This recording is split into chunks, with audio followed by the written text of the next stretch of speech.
इस YouTube channel पे। जैसा कि आप लोग देख सकते हैं कि BSc second semester physics, thermal physics and semiconductor device, जो कि यहाँ पे थ्योरम और लॉस दिए गए हैं। 10 इंपॉर्टेंट फिजिक्स थ्योरम लॉस है। आप लोग चलिए यहाँ पे देखते हैं कि फर्स्ट वाला जो लॉ है गॉस थ्योरम, ठीक है, इसको बोलते हैं लॉ। तो यहाँ पे लिखा हुआ है कि इलेक्ट्रिकल फ्लक्स किसी, एक सेकेंड रुकिए, कलर चेंज कर दे रहे हैं, इसमें देख ही नहीं रहा है। इलेक्ट्रिकल फ्लक्स किसी क्लोज्ड सरफेस से प्रोपोर्शनल होता है इन क्लोज्ड चार्ज के लिए, ठीक है। फार्मूला है phi equal to Q upon epsilon not, ठीक है, phi equal to Q upon epsilon not.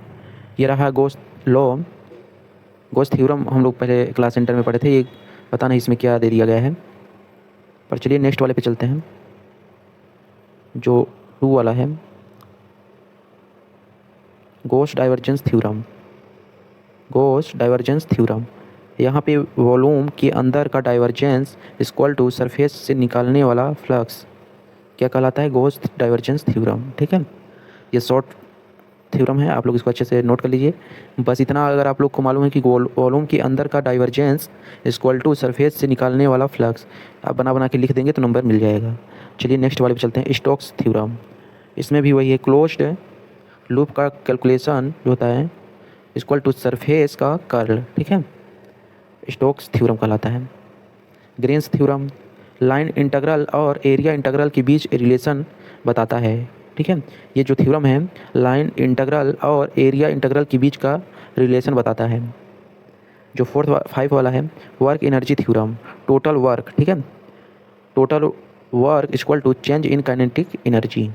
6 वाला है Poynting theorem, energy conservation in electromagnetic fields. Thevenin's theorem, ठीक है, थेनविस थ्योरम कॉम्प्लेक्स सर्किट को एक simple voltage source plus resistance में बदला जा सकता है, ठीक है, थेनविस थ्योरम है। अभी इसको हम लोग और अच्छे से एक्सप्लेन करते हुए चलेंगे, ठीक है। ये तो अभी शॉर्ट ट्रिक है जिसमें कि आप सभी के माइंड में अच्छे से बैठ जाए, ठीक है। तो यहाँ पे नॉर्टस थ्योरम है, सर्किट को current source plus parallel resistance से रिप्रेजेंट कर सकते हैं। इस वाले थ्योरम से बोला है कि सर्किट को current source plus parallel resistance से रिप्रेजेंट कर सकते हैं। अब इसका जब हम लोग लॉन्ग थ्योरम में चलेंगे तो ये वाला जो शॉर्ट थ्योरम है बहुत ही मतलब कि काम आने वाला है। अब यहाँ पे maximum power transfer theorem, maximum power tape मिलता है जब load resistance equal to source resistance में होता है, ठीक है, ट्रांसफ़र होता है। अब यहाँ पे 10 वाला है कि इक्वलिब्रेशन थ्योरम, ठीक है, हर डिग्री ऑफ फ्रीडम को इक्वल एनर्जी मिलती है, ठीक है। अब चलिए इसके लॉन्ग वाले थ्योरम पे चलते हैं, ठीक है। तो अब चलिए यहाँ पे जो हम लोग का फर्स्ट लॉ था, लॉन्ग आंसर में उसका देखते हैं हम लोग गॉस लॉ, ठीक है। इसका स्टेटमेंट हम लोग देखेंगे कि विधि, तो यहाँ पे किसी भी बंद सतह क्लोज्ड सरफेस से निकलने वाला कुल इलेक्ट्रिकल फ्लक्स जो होता है उस सतह के अंदर मौजूद कुल चार्ज के अनुपाती होता है, ठीक है। अब यहाँ पे जो मैथमेटिकल फॉर्म है इसका, phi close integral E dot d A equal to Q upon epsilon naught होता है, ठीक है। जहाँ ई जो है इलेक्ट्रिकल फ्लक्स है, फील्ड है, डी ए जो है छोटा सरफेस एरिया वेक्टर है, और जो क्यू है इनक्लोज्ड चार्ज है, एप्सिलॉन नॉट है जो वो है परमिटिविटी ऑफ फ्री स्पेस। इसका जो प्रूफ होता है, जो इसका डेरिवेशन है, तो चलिए इसको भी हम लोग देख लेते हैं। आप लोग बीएससी के स्टूडेंट है तो थोड़ा सा हिंदी भी समझना बहुत ज़रूरी है, ठीक है। तो मान लो एक पॉइंट चार्ज क्यू है, सबसे पहले आप लोग क्या मानेंगे कि आप लोग लिखेंगे कि प्रूफ गॉस लॉ, ठीक है। तो मान लो एक पॉइंट चार्ज क्यू है, फर्स्ट में इलेक्ट्रिकल फील्ड का मान होगा E equal to 1 upon 4 pi epsilon naught इस point q upon are square, ठीक है। अब एक स्पायरिकल सरफेस लो जिसका रेडियस आर है, और जो थर्ड वाले स्टेप में है surface area equal to 4 pi R square, और जो 4 वाला स्टेप है electrical flux phi equal to E into A. Number 5 में जो स्टेप 5 है तो पुट वैल्यूज़, ठीक है। आप क्या करेंगे कि सरफेस एरिया यहाँ पे पुट वैल्यू, ठीक है, ई का वैल्यू हम लोग पुट कर देंगे।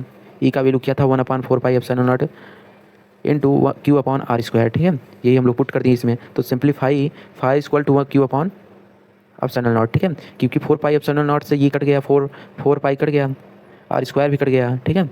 यहाँ पे हम काट दे रहे हैं, इस वाले 4 से ये 4 पाई कैंसिल हो गया। अब इस वाले आर स्क्वायर से ये वाला भी कैंसिल हो गया।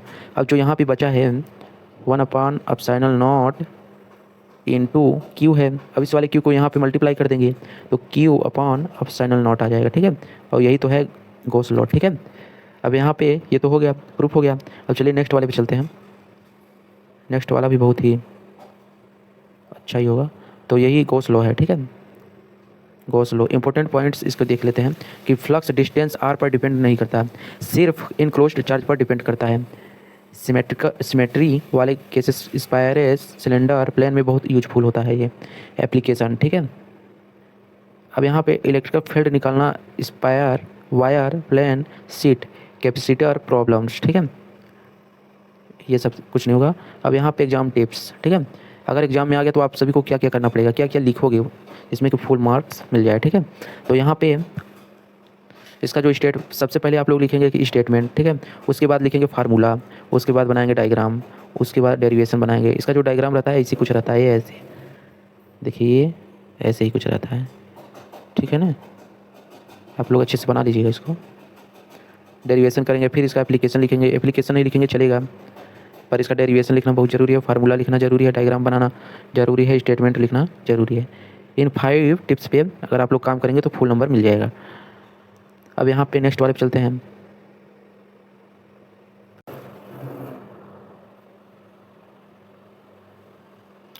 तो चलिए यहाँ पे थेवेनिन्स थ्योरम, ठीक है। इसका स्टेटमेंट पहले देख लेते हैं। तो किसी भी लीनियर बिल्टर नेटवर्क जिसमें रेजिस्टेंस और सोर्सेस हो, 2 टर्मिनल्स के बीच इक्विवेलेंट सर्किट से रिप्लेस किया जा सकता है, जिसमें एक सिंगल वोल्टेज सोर्स फिफ्थ और एक सीरीज रेजिस्टेंस अर्थ होता है। डायग्राम आइडिया एग्जाम में कैसे बनाएंगे, ठीक है। तो original complex circuit replace by fifth in series with अर्थ, ठीक है। मैथमेटिकल फॉर्म फिफ्थ का जो होता है open circuit voltage terminal voltage. Proof इसका जो होता है डेरिवेशन होता है। मान लो एक कॉम्प्लेक्स सर्किट है जिसमें कई रेसिस्टर्स और सोर्स लगे हुए हैं। फर्स्ट स्टेप में open circuit voltage, fifth load resistance RL को हटा दो, टर्मिनल्स के बीच वोल्टेज करो, यही फोर्थ है, ठीक है। अब स्टेप 2 में थेवेनिन्स रेसिस्टेंस अर्थ, सभी इंडिपेंडेंट वोल्टेज सोर्स को शॉर्ट सर्किट कर दो और सभी करंट सोर्स को ओपन सर्किट कर दो। अब टर्मिनल के बीच इक्विवेलेंट रेसिस्टेंस निकालो, यही अर्थ स्टेप है, ठीक है। स्टेप 3 में अब पूरा सर्किट रिप्लेस होगा। एक वोल्टेज सोर्स भी fifth plus series resistance. Fifth का मतलब है कि वोल्टेज सोर्स और अर्थ का मतलब है कि रेसिस्टेंस। स्टेप 4 में लोड जोड़ने पर करंट, अगर RL जोड़ते हैं तो करंट होगा, अगर RL नहीं जोड़ेंगे तो करंट नहीं होगा। तो I = voltage source upon resistance plus RL। इसका जो इम्पोर्टेंट पॉइंट्स है वो भी देख लीजिए। इम्पोर्टेंट पॉइंट्स सिर्फ लीनियर सर्किट पर लागू होता है, एनालिसिस को बहुत आसान बना देता है। लोड बदलने पर बार बार पूरा सर्किट सॉल्व नहीं करना पड़ता है, ठीक है। इसका एप्लीकेशन आप लोग देख लीजिए। कम्प्लेक्स सर्किट को सिंप्लीफाई करना, power system analysis, electronic circuit design, ठीक है। एग्जाम्पल टिप्स, ठीक है। तो इसको आप लोग पेपर में कैसे लिखेंगे, तो एग्जाम टिप्स आंसर लिखते समय ये 5 चीज़ें ज़रूरी है, ठीक है। स्टेटमेंट फर्स्ट है, सेकंड में डायग्राम है, थर्ड में वोल्टेज सोर्स है कैसे निकालते हैं, रेसिस्टेंस कैसे निकालते हैं, फाइनल फार्मूला, ठीक है। 5वें स्टेप में फाइनल फार्मूला हो जाएगा।